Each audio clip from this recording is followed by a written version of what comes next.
data kami yang terbaru adalah kami turun di 3,9% years on years-nya yang dari tahun 2021, Mas. Jadi ini dipicu karena memang pasar terbesar kami, Amerika itu, USA itu memang turun drastis. Yang kemudian Eropa juga mengalami penurunan. Jadi memang penurunannya ya lumayan di kuartal keempat ini lumayan cukup besar.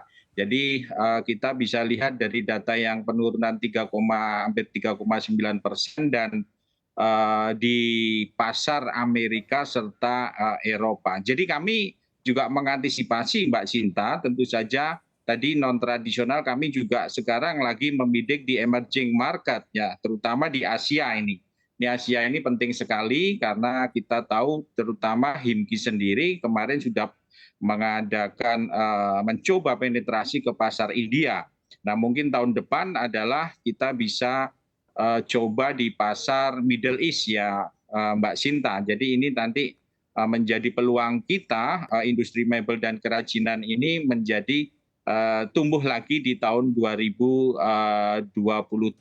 Demikian, Mas. Oke, baik. Ada peluang begitu ya Pak Heru di sana untuk pasar emerging market, tapi kalau kita bicara peluang pasti juga ada tantangannya. Sejauh ini untuk memboosting penjualan di pasar emerging market di sektor Anda seperti apa?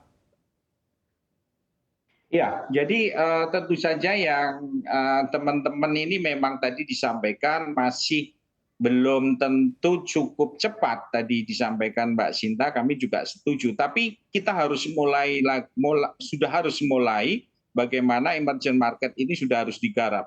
Jadi kami melakukan exhibition, jadi langsung Mas ya, jadi kemarin ke Mumbai Expo ya, World Mumbai Expo, dan di situ ternyata memang cukup antusias produk-produk kerajinan dan furniture Indonesia.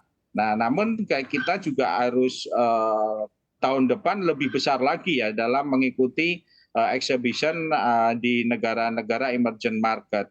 Nah, ini peran pemerintah ke depan kami mengharapkan bisa dapat memberikan fasilitas-fasilitas kepada pengusaha furniture ataupun para UMKM kami, Mas. Ini yang kami harapkan dan kami berharap sekali bahwasannya tahun 2023 emerging market ini bisa dimaksimalkan untuk digarap gitu. Oke, baik. Saya akan bertanya ke Bu Shinta yang tentunya lebih dekat begitu ya dengan pemerintah. Bu Shinta, ini sebetulnya terkait dengan fasilitas yang mana juga tadi disebutkan oleh Pak Heru, pemerintah bisa memfasilitasi apa sejauh ini?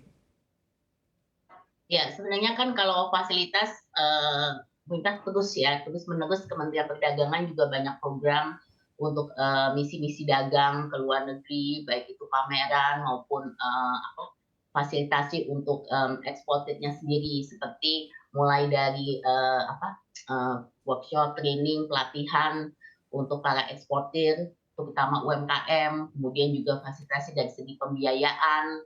Dan kita juga jangan lupa kita juga punya perjanjian-perjanjian dagang yang sebenarnya bisa dimanfaatkan ya untuk bisa mendapatkan tarif yang lebih rendah maupun untuk pembukaan akses pasar yang baru. Jadi banyak sebenarnya yang sudah dilakukan pemerintah. Cuman memang kita mesti melihat dengan kondisi global seperti ini pasti akan ada imbasnya.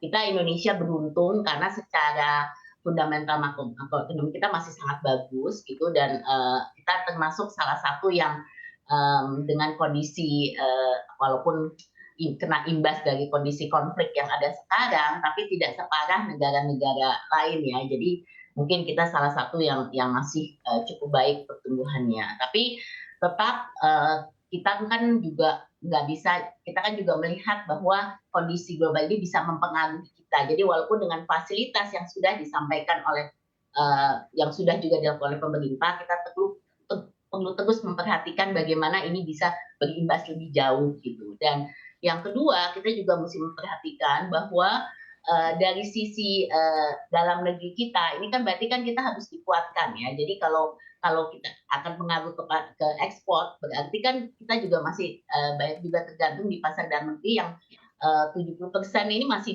menjadi menjadi hasil kita ya di dalam gitu. Jadi itu juga berarti kan kami harapkan pemerintah juga melakukan regulasi kebijakan-kebijakan yang kondusif terhadap situasi juga yang ada. Jadi tidak hanya dari segi insentif berupa fiskal, tapi juga regulasi yang memang dapat terus dorong. Misalnya kita juga melihat kalau untuk sektor manufaktur itu tuh apapun masih bahan baku kita 70% tuh masih tergantung dari luar gitu. Jadi kebijakan import ini juga sangat penting ya, terutama perizinannya dan lain-lain. Karena kalau itu akan tertunda dari segi import bahan baku, pastinya akan mempengaruhi dari segi produksi juga gitu. Jadi ada banyak hal-hal yang nggak necessarily harus berupa aset, tapi ini kita butuh dukungan pemerintah gitu agar ini jangan sampai dengan kondisi yang sudah buruk ini jangan sampai ini akan menjadi tantangan yang lebih besar.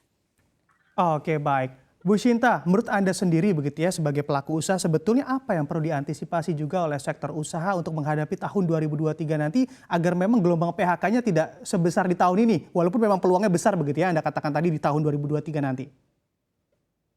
Ya, jadi kalau kita lihat memang kan ini tahun yang penuh ketidakpastian saya lihat ya, karena dengan konflik Ukraina dan Rusia ini kita tidak tahu kapan akan selesai gitu. Jadi yang pasti kita melihat bahwa inflasi, ini tekanan inflasi ini sangat tinggi dan ini juga mengancam kerentanan terhadap pelemahan mata uang dan ancaman juga sovereign debt crisis kita ya. Jadi ini harus diperhatikan dan diperkirakan ini kan ekonomi global yang signifikan, yang pertumbuhannya masih signifikan ini hanya ditopang oleh negara Asia seperti India dan China gitu. Sementara China juga ada zero COVID policy yang harus diperhatikan.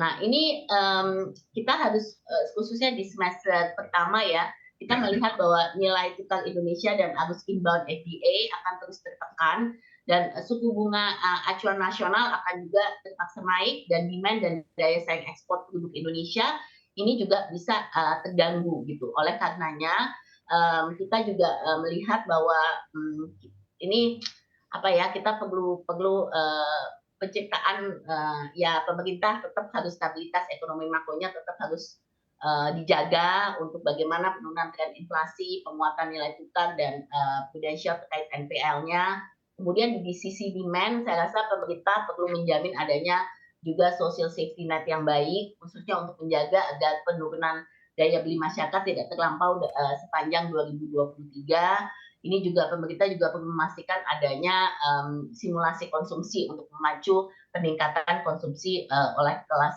menengah atas. Dan ini juga bisa dilakukan dengan stimulus-stimulus ekonomi yang kita pernah dijalankan juga sejak pandemi ya, seperti subsidi bansos, upah, kemudian stimulus-stimulus yang lain. Nah, di sisi supply, pemerintah juga perlu untuk memaksimalkan belanja pemerintah untuk pembangunan, khususnya juga untuk infrastruktur dan juga APBN ya. Jadi ini juga perlu